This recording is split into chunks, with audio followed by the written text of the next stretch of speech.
man? It's your boy CJ. Just want to welcome everybody back to the What If podcast. Of course, this is a place of possibility. Just around introductions, I got my boy Trav, I'm here. Got my boy Big Trav. Got my boy.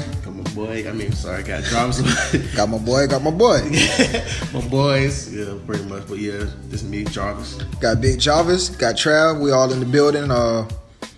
Just really excited to be back for another week, man. Another chance to talk. Another chance to get the message out. But before we dive in, we usually dive on in. But man, before we dive in, man, I mean, how was the week? I mean, anything interesting? Any challenges? Any triumphs? Anything?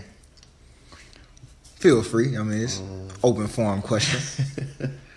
It's a pretty good week so far. Nothing really. Talk to us. What happened? Nothing really challenging. This week really went by fast to me. Of course, everybody had their minds on the tropical storm and stuff, so all my energy was just focused on that and just make sure everybody, was safe and, You got family in that area? Yeah, of course, in South Carolina, North Carolina, that area, So, my mind was just towards, just all my family and other loved ones, just make sure everybody was safe, because he's like, it was a lot of uncertainty, because we was kind of prepared to evacuate. Well, we was, had our minds on evacuation too, but it was pretty much a week of uncertainty. Pretty much we'll break down. One thing I like about Savannah, man, we get spared a lot, man. The Lord is good. Put us in this little igot. I don't even know what to call it. This little, we're in the little knot on the map where stuff just kind of passes by, man. Passes by, man. Lord knows, man. It's, a good rain will flood any street in Savannah. So, I'm really thankful on that aspect, man. And Jarvis, I hope that your family's safe, man. My prayers and every good thought that I can muster is always with you, my brother. Big Trav, schoolhouse. I know it's some good stories at the schoolhouse. How was the week, man? Oh, man, it was a good week, man. Productive week. Like I say, we got off a day early because of the storm. I wish they wouldn't have canceled school. But oh, yeah, what's that going to be like? When they going to take that back somewhere? Oh, yeah, we're going to make that up next month, man. Okay. They're going to take our Columbus Day. Okay, I remember you called me Thursday and was like, yeah, boy, this is my last day. Well, I almost had to let you listen to the dog tone. That thing hurt me. Yeah, man. So that's what really happened. I really think it was a good week. I don't think nothing got really too out of hand at the school. Man, I really just think, man, it's like now, man, I just be getting more and more during the week, man. I just be getting more and more excited about just what we got going on, man. Just transformation that I see in myself, man, and everything that got to do with what we doing, man. So, really, man, that's just about it for me. That sounds like a pretty good week, man. UPS. What I'll say about UPS, man, and a lot of my weeks follow the same format. Travis, I do agree with you, man, that on the inside, I'm getting better day by day. And I would declare that UPS helps me get better day by day. I guess just the nature of my job as a supervisor and the amount of people that I'm in charge of every day. Every day is a character building day, man. Mm-hmm. Every day is a dig deep day. All kind of challenges and problems that come with the world of logistics, the uncertainty, which really, just like football, Jarvis, I know you would agree with this. It's like a microcosm of life, man. You know what I mean? It's everything that goes on in that little warehouse, man, is just like life, man. Yeah, a lot of uncertainties, a lot of things come your way. Just having to adjust, having to be, kind of quick on your feet and make moves. Say that again? Say, be that water. Be that water. My goodness, yeah, boy. Be that water. I get a lot of chances to be water up in UPS, man. But you know what? At the end of the day, I'm thankful, man. Yeah. It's practice. Yeah. It's ongoing practice. You know what I mean? Yeah. And one thing I always say, everything gonna be practice. Traffic, work, relationships, finances, so on and so forth. Everything can be practiced. Yeah, I definitely agree with that. And you saying that, man, just brought up something. Man, earlier. Matter of fact, it might have been maybe Wednesday, Tuesday or Wednesday, man. I'm on the way to work. Get on 95, man. I start hearing a strange noise with my tires, making a strange noise. Kind of sound like, I know it's not flat because my car's still riding, but it kind of sound like something was stuck in the tire or something. Kind of like when you take a card and stick and clip it on a bike. Like we used to do in the back of the day. Yeah. Okay. So that's what kind of noise it was getting. So I said, man, I only got to ride maybe about 2 exits up 95, but I'm already thinking, that job don't sound right. So what I'm just gonna do is I'm just gonna get in this slow lane, take my time, cause I don't know if something going on, you know what I'm saying, or what. So I'm taking my time, man. And so I'm going up 95. As soon as I'm getting ready to get off on the exit, I hear like a pop noise. But then the other noise stopped. This on the way to work? On the way to work. So this in the morning time? This in the morning. Yeah. So then I hear a pop sound, but the other noise stopped. So I'm like, oh, maybe it was something just stuck in my tire and it just flew out. So I'm good. So I'm getting off the exit, and in my dashboard, my light blinks and my tire pressure was low. It was at 30. Dropped down to 25. Blinked again. Dropped down to 18. By this time, I'm almost to work, but I'm not at work. By the time I was able to turn on the street where the school at, I dropped. It was at 5. Then it went to 0. As soon as it hit 0, that's when I felt it. I was riding on the flat. I was like, dang, man, this guy only had probably like 100 more yards to go, You still trying to make it? Oh, I'm still trying to make it. Yes, man. I only sir. had like 100 more yards to go. Finally made it, got to work, got out, man. My tire was flat as all get out. And I was like, dang, but like, just to stay on topic, that was practice to me. Cause I could have let that mess up my whole day. Yes, sir. And the first thought, I was like, dang, I got in my car, looked at my tire, and the first thought I had was, man, I thought I just gave thanks to God for the tire going flat when it did. You know what I'm saying? Because it could have been worse. My job could have went flat on 95. Right. Then I would have been there. I really would have been in trouble. You 75 miles per hour. Yeah, you know what I'm saying? I'm like, man, my tire went flat when I was less than a mile away from work. Man, and I had, luckily I had some guys out there who went ahead and put the spare on it. Called my pops, man. Oh, Cliff man, always I know come Cliff came through. Come through, man. Cliff. Yes, sir. Helped me put the spare on it. Told me he was gonna take my tire, check it out, see if he could fix it. Man, he called me at work and was like, yeah, they just looked at the tire, because it really wasn't no hole or nothing in it, but it was like a indent in the tire. Okay. What happened was threads on the inside of the tire, I guess they just gave out. Right. So he was like, yeah, man, tire ain't no good. So I was like, all right, bet. Man, I'm leaving out of work, man. It's a brand new tire on my car. Cliff. Hey, man, to me, man, it sounds like you opened up the door opportunity for a blessing. You kept it level. You probably noticed the thought. I know you noticed the thoughts. You know what I mean? The thought, you don't really have so much control over what gets you going, right, and how it gets you going. So I know the thoughts of frustration and all popped into your head. But to acknowledge the thought is one thing. To take form with the thought and to become the thought is another thing. Right. You can acknowledge frustration without becoming frustrated. You know what I mean? It's two different things. I'm proud of you. Yeah, I'm proud of you. Like I said, that just goes to show.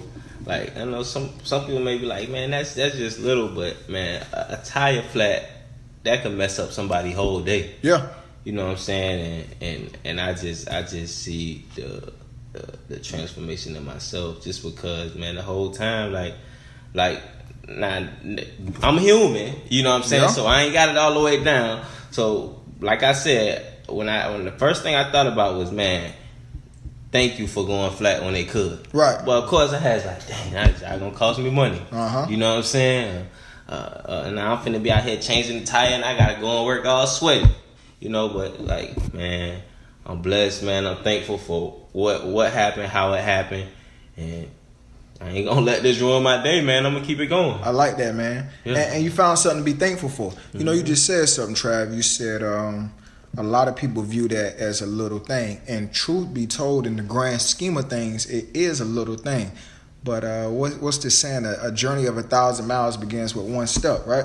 So it's the accumulation of the little things that create the big thing. You know, the word says, "Do not mock small beginnings." Right. It is the little things, right? You become good at the little things. Become good at the making of the bed and the working out every day. Staying disciplined to your regimen. Trying your best to keep that level head when the tire goes flat, and that starts to create the bigger things, right? It starts to put you in position for the bigger things, right? If I can trust you with these little things, if I can trust you with a flat tire to still be light with a flat tire, hey, who's to say, what else can I trust you with, right? I give you something else. I give you something else. I give you something else. So it's these little mundane things in life that create the Picasso, that beautiful portrait at the end of the day, right? Right. Yeah, man. I like that, fellas. All right, so a good productive week. A good productive week. So this one thing I've been noticing, man. I'm at the job, man. It's people coming up to me. What's up, what if? It's folks coming up to me. What's the what if for today? Yeah. You know, I got people responding to me in text messages kind of jokingly. You know, I ask them a question. They like, I don't know, what if? Or maybe, what if? You know what I'm saying? Just all the what if. And, you know, I don't take it as a joke. I'm ecstatic. Right. I hear them say it, I'm like, oh. I mean, they know. They notice, right? So it does not hurt my feelings by a long shot, you know what I mean? But just hearing it so much, one thing that I've noticed is that we've never really discussed the what if. Right. You know what I mean? We hashtag it. We trying to in the process of making a business out of it, right? Right. And truth be told, the whole podcast is centered around the idea of what if. Right. But as far as going into detail and talking about it with any kind of depth, we've yet to do. Right. You know what I mean? So I think this is a good opportunity. This is episode 5. Yeah. Right? Yeah. Yep. This is number 5, right? This may have been fitting for number 1, but who's to say? Right? We're talking about it now. Right. And now it's just as good as time as ever. Right. So what if? What if? I don't know which one of y'all think y'all got the better feel on what you think about what if. Trav, you think you got it, or Jarvis? You want to pass us, and you don't like going last usually. Nah. So I want to give you every opportunity to speak as early as possible. Good. All right, well, I'm gonna look to my right, man. I'm gonna see what Trav got to say. Well, what if, man? If I can explain it to somebody, I would tell them what if is just leaving all your excuses behind and entering the world of limitless possibility. The world of limitless possibilities. Where's the world of limitless possibility? Like, just, you know what I'm saying, being able to have that self-discipline, that self-talk, you know, being able to have a goal, set it, and actually do it. You know what I'm saying? Actually forget about why you can't do something and focus on what you can do. Right. You know, just being aware and mindful, you know what I'm saying? Just stop worrying about what other people think, stop worrying about what somebody told you, and just go for it, man. Anything. Whatever it is, go for it. And be passionate about it, man. You gotta really be passionate about something to really want it. I like that. Passion is an important ingredient, man. Jarvis, we talking about what if. We saying what if. We what if and everything, you know what I mean? Yeah. What if? I got it all over Facebook. What if? So I mean, what if what? What is what if? Is this the first question? You know, well, it is a question. You know, you just ask to yourself. Like Travis said about limitations, it's just breaking that lid of goals and ambition and just stuff you desire to do that you're scared to do. And you know, previous episodes of podcasts, you know, we talked about great topics like leading towards that, like fear. That's the one thing. Like you fearing of doing something. Like I know I got it in me, but what if? You know, and it's normally a question you ask to yourself that deals with consequences of something happening or something that's also could be undesirable. I know listening to a song, Kendrick Lamar song, he said a phrase in his song that stuck out to me. And he said, only limitation you have is those you place upon yourselves. Mm-hmm. And ever since I heard that, it stuck with me. Like, what if, like, the possibilities of doing whatever. Like, for example, first black president. Like, before that, everyone was like, man, what if, man, we had a black president? Yeah. What if? Yeah. He talked about hope, you know? Hope, and look what happened. Came first black president. So, you know, this is what if. I like that, man. You said a word that stuck out to me, man. And the word that you use is actually my foundational understanding of what if. Just for some background, the what if came from an original thought. Shout out to my boy Kareem Blue, doing big things up in Columbus, Georgia. But in college one day, me and Kareem, we rapping back and forth, and I don't know what's up with me and my homeboys, me, y'all, John, Kareem, all of us, even my barber, man, when I'm around folks that I feel comfortable, man, we get into some philosophical type conversations, you know what I'm saying? Mm-hmm. And me and Kareem sitting there talking, and we like, man, what if we came up with the if center, right? And what's the if center? The word if, for me, is the beginning of possibility, right? Usually, if is followed by then. If this happened, then this would happen, right? Mm-hmm. It creates that room for possibility, you know what I'm saying? So a lot of times when you're talking about limitations, people put that word if in there. Well, if this didn't happen, or if this did happen, right? Then I would have did it. Then this right here would have been the result. Right. Right? And the whole thing behind the if center was, all right, we'll help you with that if. Mm-hmm. You know what I'm saying? If it was a school thing, if it was a financial thing, if it was a relational thing, whatever it was, we'll help you with that. We'll clear the excuse for you. Right? We'll help you get to then. Yeah. You know what I'm saying? We'll get you from if to then. So that's where that if center idea came up. But then what if, right? One thing I've noticed about myself, man, I've had some triumphant moments in life. Right? I've had some mountaintop experiences. Right. I've been on the top of the mountain time and time again. I've also been in the valley time and time again. And one thing I noticed about myself, man, the times that I reach down into that deep potential is when I'm in the valley. Right? But what if I kept that valley mentality even when I was on the mountain? Mm-hmm. Right? Mm. To what peaks could I get to? Because just because I'm up on the mountain don't mean I'm at the top of the mountain. Right. You know what I mean?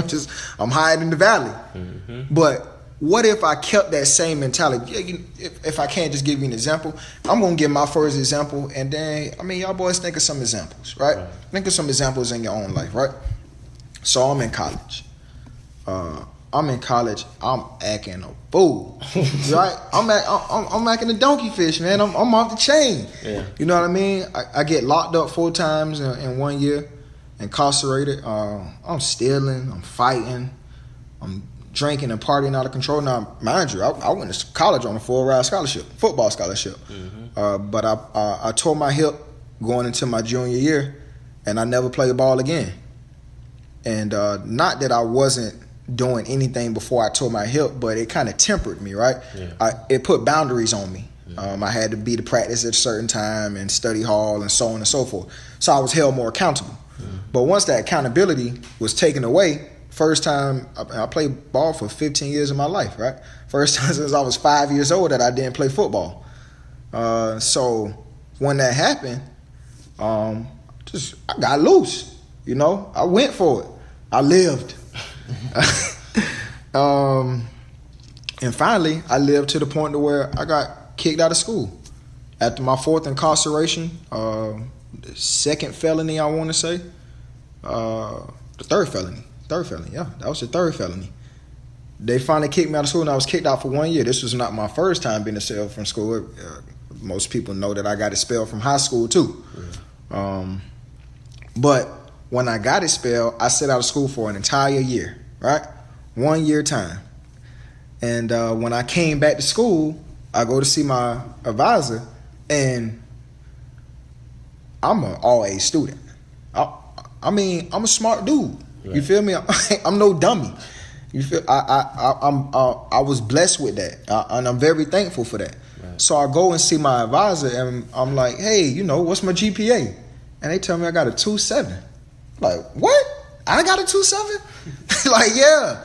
That last time you got kicked out of school, you was in those classes. You got that; those were all incomplete, so however they counted it, but whatever it was, it counted against my GPA, right? So I'm floored, you know what I mean? And I'm saying, well, what do I have to do to graduate with honors? Mm-hmm. Because that's who I am. I graduated high school with honors. What do I have to do to graduate with honors? And the lady like, hey, Mr. Smith, right? Let me tell you, boy, you might want to can that one. I mean, it ain't impossible, but it's most likely not going to happen. To be real, Mr. Smith, you would have to get to a 3.2 GPA. And for that to happen, man, you only got, 2-3 semesters left. Man, you have to make all A's from here on out. I'm like, bet, what's the classes? Yeah. She like, Mr. Smith, I mean, listen, you in all your higher level classes, you're not in your freshman classes no more. These not your sophomore classes. These your core classes. These your 3,000, 4,000 level classes. I'm like, lady, where you pen? You know what I'm saying? Like, write my classes down. You feel me? Let's get the picking. She like, all right, Mrs. Smith. I just don't want you to get your hopes too high. That's just the conversation we having. Mm-hmm. So I leave out of there, and my mama has always told me success is the sweetest revenge. It's like that high school coach that laughed at me my first day I went to. I went to tryouts my freshman year in high school, and he said, "You gonna play football?" Man, I did not miss 1 2 a day. I ate steak every single night.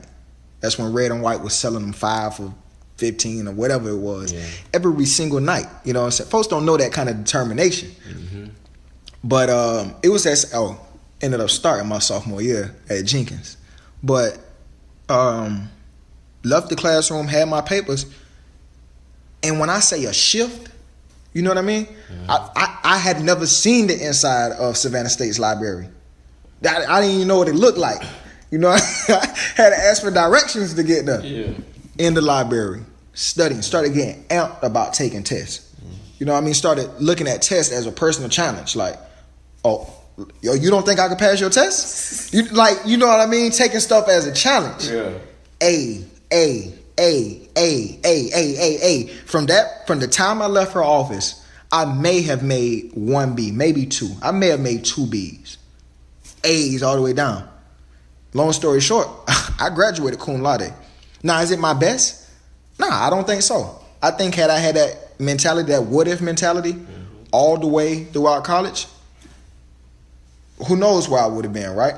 What if is a land of possibility? You said the land of possibility. I believe that land of possibility is thought, right? Yeah. Because thinking has no limitations on it. It has no boundaries on it like the physical world does. Mm-hmm. But just like I said, man, just what if I gave it my all? What if I really did go to class? What if I really did take notes? If I really did meet with my professors and look over the notes? What if I started writing the paper the day I got it? Right? When they gave me the assignment, I started writing the paper right then. What if I really did that? And I found out what would happen. Mm-hmm. I covered a lot of ground. Went from 2.7 to 3.2 in 2 semesters. 3 semesters, however long it was. It wasn't long, I know that. What if, right, I applied everything I had? What if I gave everything to this life? What would come of it, man? What could I be? What could I do? Where could I go? What what could I accomplish, man? So what if, as far as the mantra now, man, I don't need a valley experience to get me to what if anymore. Right?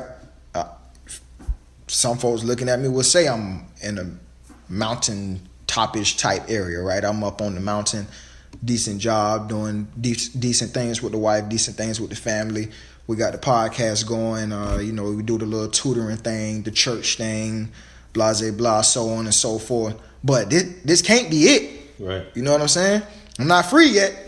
Still got to clock in Monday morning. Yeah. So what if I keep grinding? Right? Mm-hmm. So that's my personal take on one of my what ifs as far as what it means to me, right? And how the application behind it. Right. So this is that moment. Right? we passed this baton. For me, my what if moment, it'll have to be, man, just like I told y'all before, man. I know growing up, man, the only thing I really ever wanted to be was a veterinarian, man. Yeah. I always said that's what I was gonna be. I stuck by it too. That's something that always stuck by me.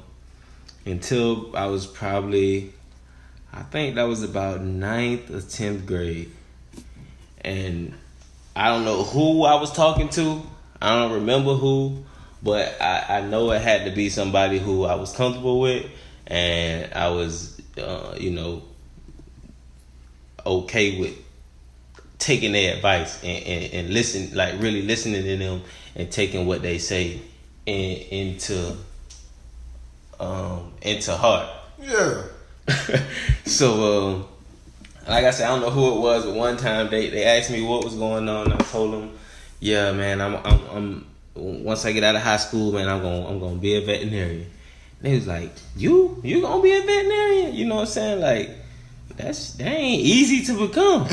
Yeah. I'm like, oh, what you mean? You know what I'm saying? You know what I'm saying? Fill me in. What you know that I don't know? You know? Right. They was like, yeah, well, you gotta go to veterinarian school, and it's only like one veterinarian school on the East Coast, and they only accept a certain amount of people each year, and you gotta be real smart, and you know what I'm saying? So I'm listening to this person, and I'm thinking to myself, like, dang, you know what I'm saying? I don't know if I can do that. You know what I'm saying? So like I don't, like, that day, bro, I think I X'd out. I put an X over being a veterinarian in my life, just because I put what somebody else said. I ain't go do my own research. I ain't go look up what it takes to be in the veterinarian school, where the veterinarian school was at. I just like put that job in the box and put it to the back of my mind. You know what I'm saying? And from the time I got out of high school and went through college, bro, I had no idea what I was gonna do. Like, I started Savannah State, messed around at Savannah State.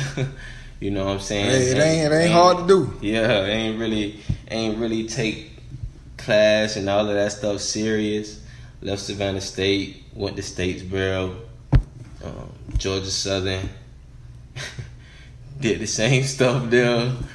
Ended up coming back home, man, and I think I just had a come to Jesus moment where it's like just seeing everything that was going on around me, the people I know, what they was doing, what they was attracted to, and just how, like, what position that had me in. Like, bro, this ain't working for me.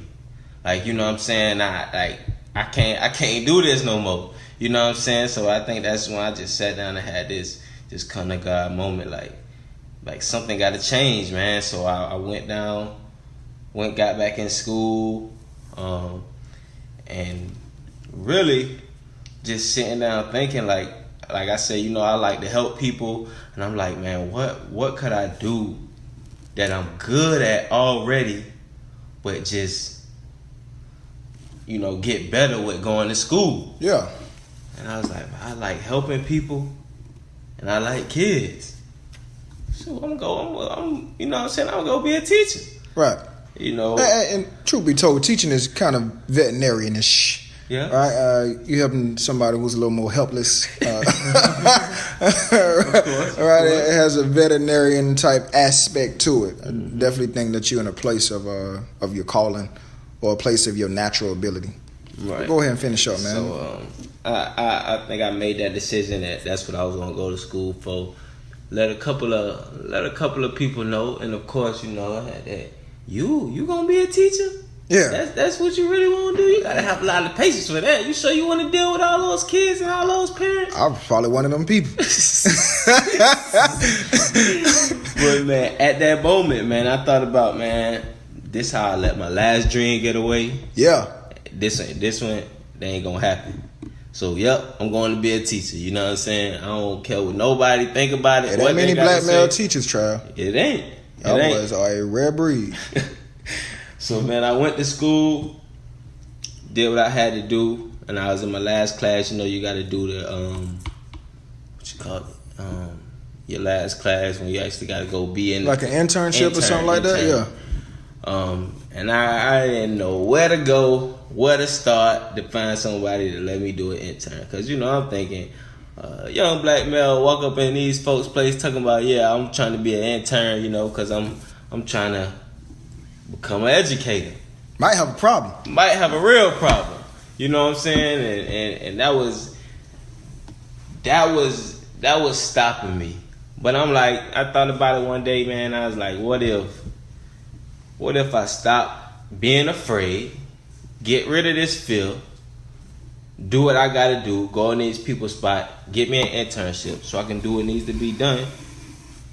And man, that's what I did, man. And from the day I stepped in that building, man, and they loved me, man. They showed me nothing but unconditional love and support with every move that I made throughout my career when it came to this being an educator and teaching. And what we talking about? Maggie's Morning School. Maggie's Morning School. Where it all started. What if I go to Maggie's? Yeah. Like, what if? Yes. And man, I really appreciate them. Just like I say, like I got the complete opposite reaction of what I thought I was gonna get when I went in there. Can you think back to actually the moment of opening the door into Maggie's? I remember before I even went there, man, just standing in the bathroom, just, you know what I'm saying, just talking, not just in the mirror, like what I'm gonna say, you know what I'm saying, going over what I'm gonna say when I'm We're at the mirror at Maggie's, or we at the home mirror? At home. Okay. At home, all the way in the car, going there, you know, palms sweating, all of that, you know what. What that heartbeat felt like? But it was, man, that heartbeat was something else. But it's like after you just open the door and walk in there, the hard part over. You know what I'm saying? Not even before you even speak or say anything to somebody. I'm already here. I'm already in position. Right. Know what I'm saying? What's the chance of you turning around and just walking out? Right. Like, I don't want to be here. Nah, man, I'm here. Right. You know? So really walking in the door was what? 80%, 70% of the battle? Yeah, that was probably 80% of the battle.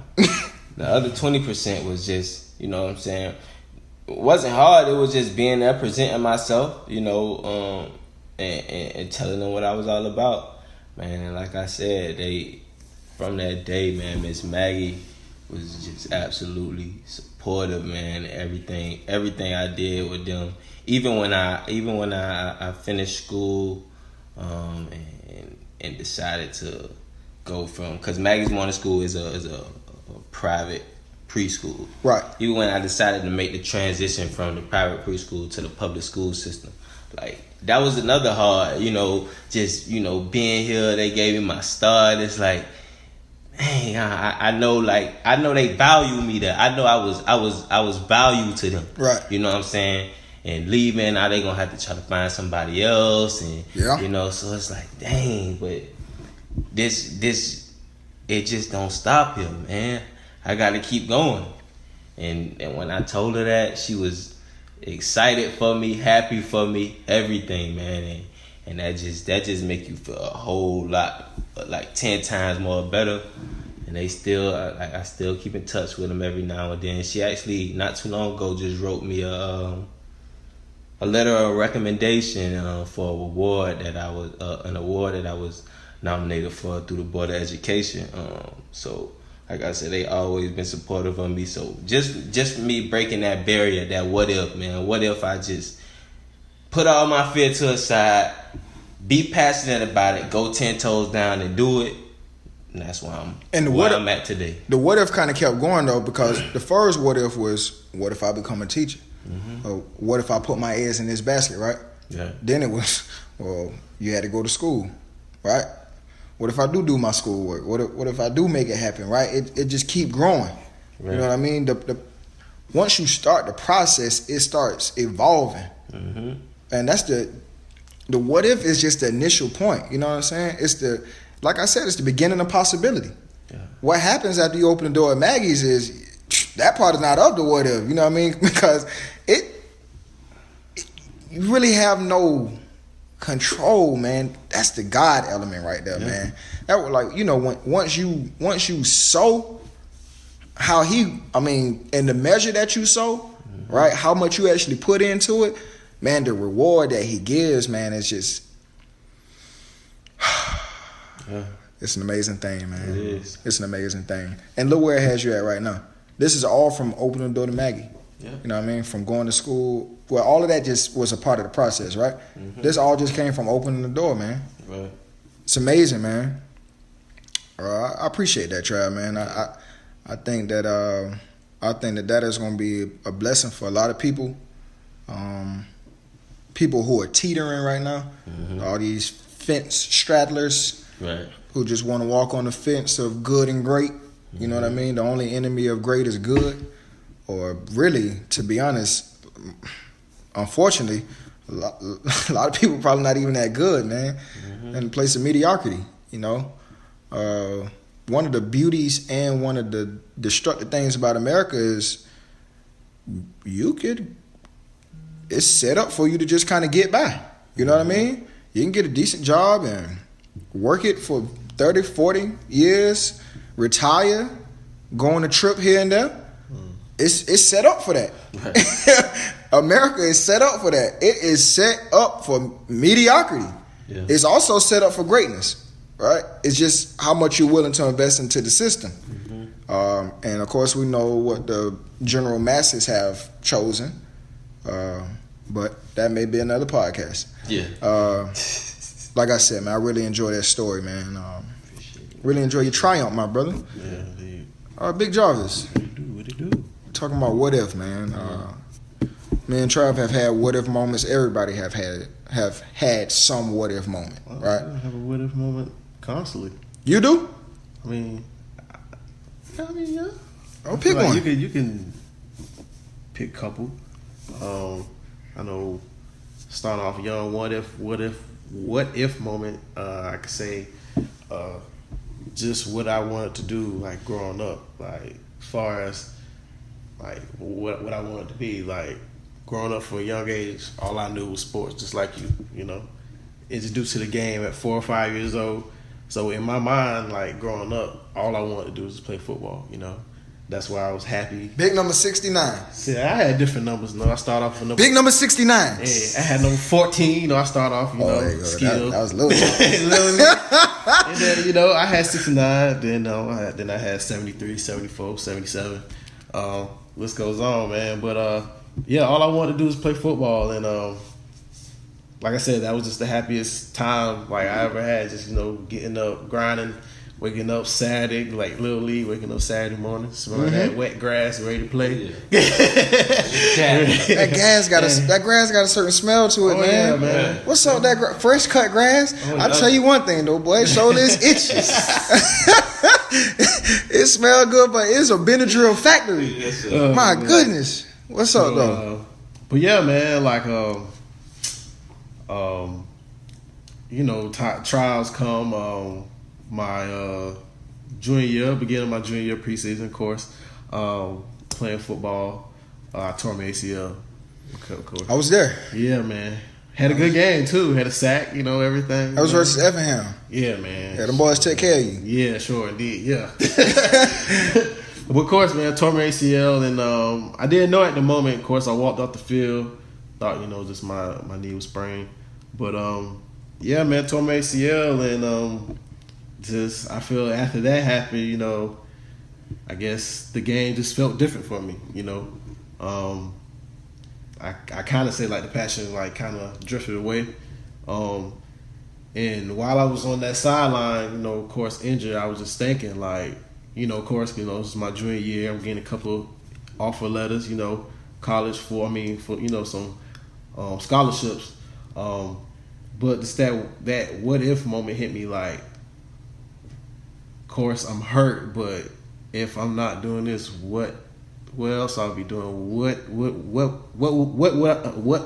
would happen from here?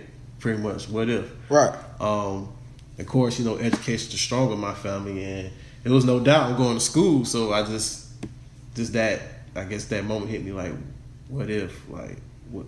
So,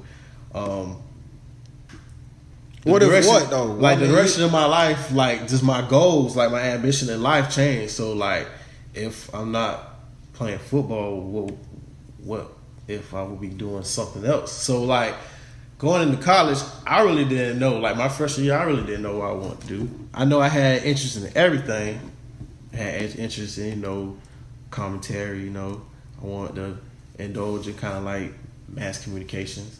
Then I kind of wanted to be other things. So all my ambitions kind of like just got into me. Like what do I want to do? So I felt like majoring in computer information systems was kind of good for me.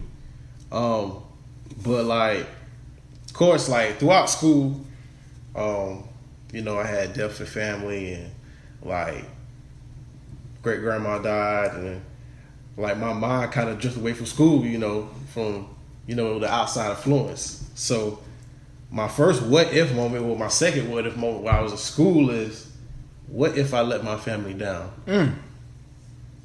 So I'm in school, I'm like, my grades slipping, because my first semester, you know, I finally decided what I want to do. My first semester at school, I had a 3.8 GPA, and my grades started dropping.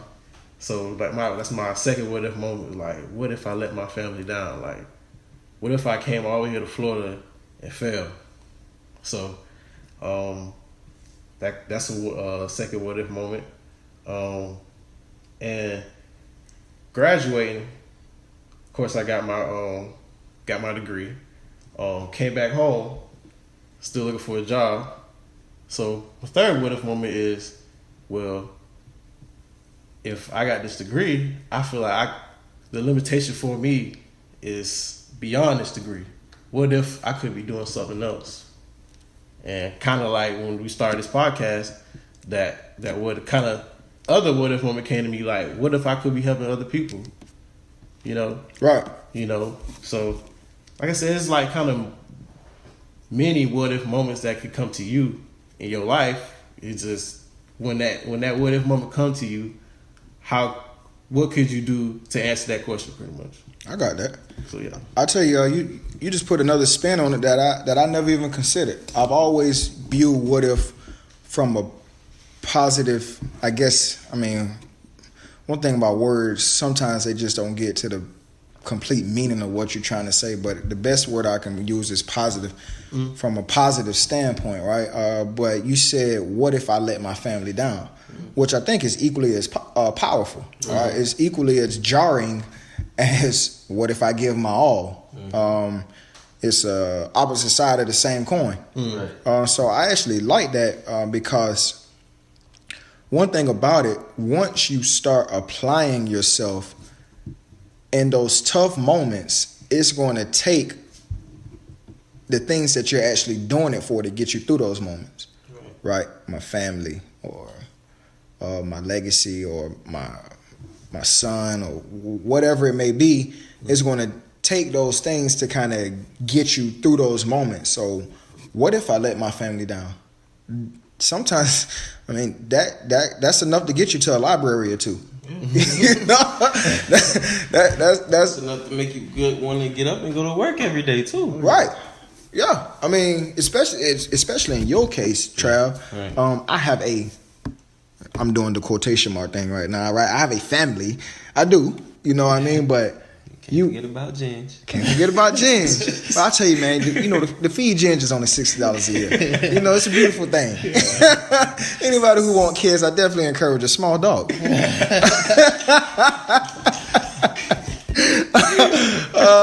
But Trey, you got 2 kids. Yeah. Right? So the stakes are higher, brother. I hate to put all this pressure on you at the dining room table. But it's the truth. The stakes are higher for you, man. You know, hey, I'm good with peanut butter and jelly sandwich. You feel me? I can do it day in and day out. I mean, just grinding. Yeah. Extra jelly, light peanut butter, smooth it out with the back edge of the butter knife. I gets down with it, you know what I'm saying? I can cut the edges off that thing, cut it in half. I can gourmet this thing, you feel me? You can't do that every night, man. Your fish can't live, your kids can't live like that, you know what I'm saying? They say 2 loaves of bread keep the poor man fed, you know what I'm saying? Yeah. But you can't grind it out like that. The stakes are so much higher for you, to where your what if, oh my goodness, like Jarvis said, and like I said, Jarvis put that it's not a negative aspect. Right. I guess just a lack of words. Self-motivation. Right. It's just another form of motivation. But what if my kids don't eat? Mm-hmm. You know what I mean? Right. What if my kids don't become all they can become? Cause of me. Mm-hmm. What if I'm the downfall of my kids? You know what I mean? Man, this what if thing is powerful, man. You know, like I said before, man, it's the beginning of possibility. Mm-hmm. So right now, man, the schedule is intense, bro. I mean, the schedule is intense because I'm telling you, man, I'm to the point where I'm 27, right?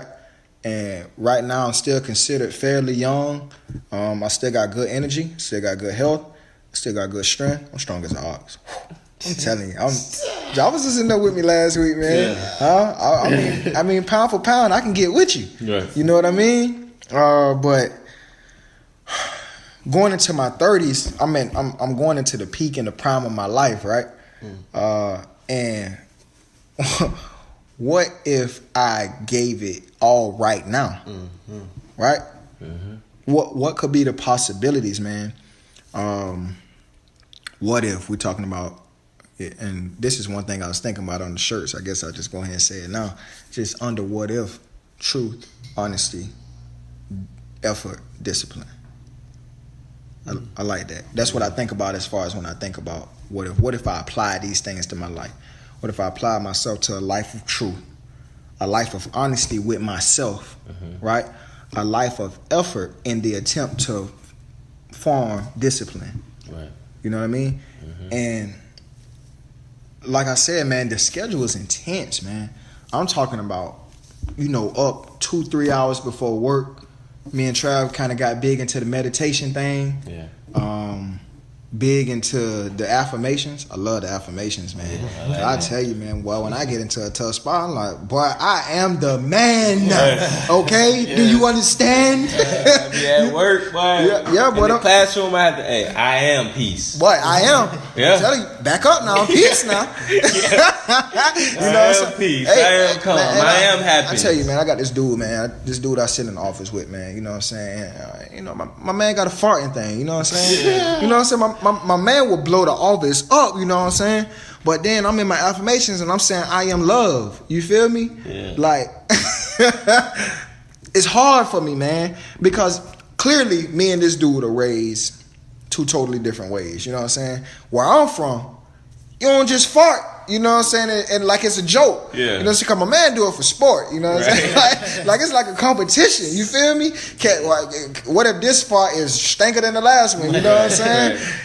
So for me, man, I just put a bottle of Febreze in the bottom of my desk.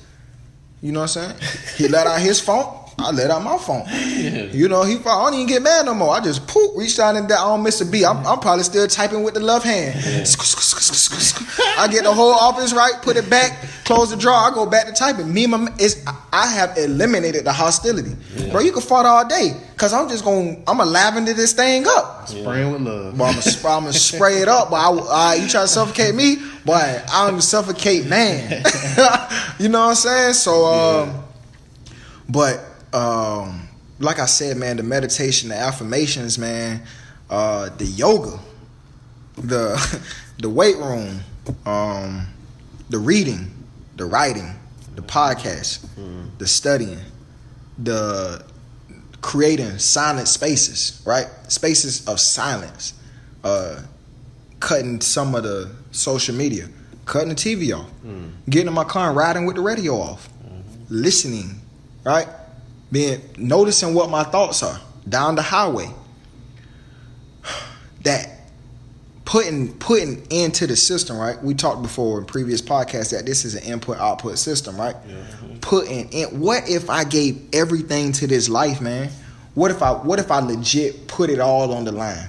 What if I gave everything I had? Yeah. What if I didn't lay in that bed? What if I got up 15 minutes earlier? You know what I'm saying? What if I did a little bit more? Right. And I tell you, man, the weight room, all of it is really nothing but the what if, right? Mm-hmm. It's all just another chance to push further. Cause sometimes when I get off work, I'm tired. You know what I mean? And one thing I like about those moments, then I'm like, well, I'm definitely going to the weight room now. Yeah. You know what I'm saying? I'm definitely going to yoga now. Once you get in the weight room, man, that job make you feel so better, bro. Because you beat that. Yeah. You know what I'm saying? It feel good on the inside. Yeah. Man, it's beautiful, man. You know what I'm saying? It's a lot of times, man, I leave yoga with more energy than I had before I went in there. Mm-hmm. And like you said, Trav, it's what we talked about earlier, man, those little victories. I believe, man, these little victories are going to turn into something great. You know what I mean? It's going to turn into something great eventually. And the thing about it, I'm really not even focused on eventually. Mm-hmm. I'm actually enjoying the little victories. Yeah. Man, I did all abs in the weight room this morning. Six exercises of abs, 3 sets each. And I tell you, man, as far as what if, I got to the point I don't even count reps no more. I count breaths. Mm-hmm. You know what I mean? I just focus on my breathing. However many reps I do that, I just do as many as I can. Because it's not a physical thing for me anymore. It's a mental thing. It's a spiritual thing. Mm-hmm. It's not even a mental thing. It's a spiritual thing, man. You know what I mean? Yeah. And just, what if I did another rep? Right? And then what if I did another one? CJ, can you do one more? Can I do one more? I don't know. Let me try. Oh, I could do one more. What if can I do one more? And I eventually get to the point of, hey, boy, get down. All right? Put this weight up. But just pushing, man. Striving, getting it. And we're going to be honest here, man. As far as our what else, what are we really putting in? Okay? So for myself, man, it's the waking up, it's the yoga, it's all those aspects. Big Trav, what are your what ifs right now? Yeah, man, it's just kind of like the same, man. That just waking up, sticking to my schedule, man. What's the routine like in the morning? Wake up, do my affirmations, do my meditations, read my book, and you know what I'm saying, and just get everything done that I need to do in the morning, so it'd be a lighter load on me in the afternoon, so I don't have to, when I get off in the afternoon, I don't have to rush and go to the gym. I can go to the gym and take my time, work out how I want to work. In the morning time? In the morning time or in the afternoon. But you got a family. Right, so, right. So your time is more obligated in the afternoon. Right. So how much earlier do you wake up to get everything done? Man, I've been starting to get up probably an hour and a half, 2 hours early. That's a stretch. Yeah, but it's not bad. It's not easy. It's actually, like I said, actually make your day go smoother, man. When you wake up, man, you already got control over your day. When you already got control over your day, man, and you just wake up and tell yourself what kind of day you want to have, and that's the type of day you have, man, it's great, man. It's powerful, and that's, like you say, that's where the what if is, man. What if I be committed with everything I do? What if I write down the schedule and stick to it, no matter what happened in the day? Stick to this schedule, and it's gonna pay off for you. I like that. Big Jarvis, man, we talking about what if. We talking about investing all. We talking about getting the max out of this life, man. Yeah. What the schedule, what the regimen look like right now? For me, it's just grinding, man. Like listen to E.T. Eric Thomas. He always say, everybody got the same time. It's about life, time, and effort. How much time you got? Everyone locked the same time. Like everyone got the same 24 Everybody hours. Okay, there you go. Everybody ain't locked at the same time in life, but in the day for sure. In the day for sure, yeah. 24 hours. So just just getting better every day. Like, you allot 24 hours at your day. Like, give the most effort every day. You see room for improvement? Oh yeah, there's always room for improvement. As far as what's something that you're not doing now that you could add to your regimen, to your routine? You getting up an hour and a half? What you say, Trav? An hour and a half? Yeah, I think I'm about. Okay. Yeah, I think I'm at about an hour and a half, 2 hours right now. I'm about synced up with you on that. How early we getting up for work? I say about a good 30 minutes. 30? Okay. Yeah. All right. So we got some room. 30 minutes. Okay, we got some room there. Yeah. What the reading schedule looking like? I'm trying to improve more in that. Right now I'm spending 45 minutes reading, but I'm trying to bump it up to an hour and a half. I'm trying to pick out more books to read, figure out what I want to read. Right now it's more spiritual, as far as Bible, and just motivational reading. But yeah, working out more, trying to do that more. Yeah. But yeah, man, like I said, that's a spiritual thing, trying to get that together. Of course, trying to get health better, healthier. Yeah. Okay. I'll tell you, man, whatever. I think this might. Oh, actually, I thought that this was actually a shorter podcast. It's not.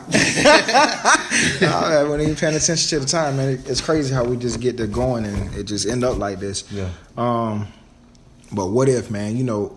It's just like a mantra for me. You know what I'm saying? It's become like a battle cry for me, and it helps me through my moments where I don't want to give more because I don't know what the then is. Right? If I do this, the then it's gonna just come out. Right?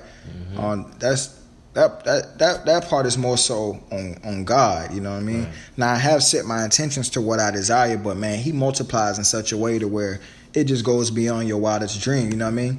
I know when my man started Walmart and when my man started McDonald's and when my man started Microsoft, they did not see what it turned out to be, right? But they took the steps and they started. They got going, and then that's just what happened.